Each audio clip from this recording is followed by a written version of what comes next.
এই স্বাস্থ্য কমপ্লেক্সে আমরা কোনো ডাক্তার পাচ্ছি না। ওষুধ চাইলে পারলে যাইছে না। ডাক্তারও পাইতেছি না এবং কি আমরা চিকিৎসা সেবাও পাইতেছি না। এই চরগ্রিস ইউনিয়নের একটা স্বাস্থ্য কমপ্লেক্সে আমরা এখান থেকে কোনো সুযোগ সুবিধা পাচ্ছি না।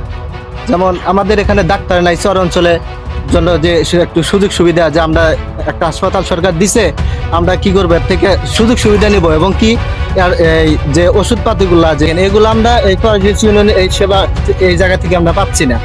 আমরা সরকারের কাছে আকুল নিবেদন জানাইতেছি যে আমাদের এই চরগ্রিস ইউনিয়নে এই হাসপাতাল থেকে আমরা যেন সকলের সুযোগ সুবিধা পাই। চর অঞ্চলের মানুষ যেন সরিষাবাড়ি, ওপার সিরাজগঞ্জ, তারপর হলো ঢাকা, এইগুলো জায়গাতে না যেতে হয়। আমাদের চর অঞ্চলের মানুষ, যমুনা এপারের মানুষ একটা হাসপাতাল সরকার দিয়েছে, এখানে ভালো একটা নার্সের দরকার, ভালো একটা ডাক্তারের দরকার, এটা আমাদের এখানে আমরা পাচ্ছি না।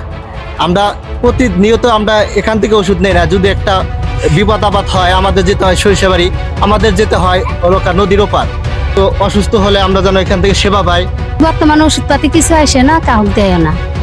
ওষুধ চাইলে পারলে যাইছে না।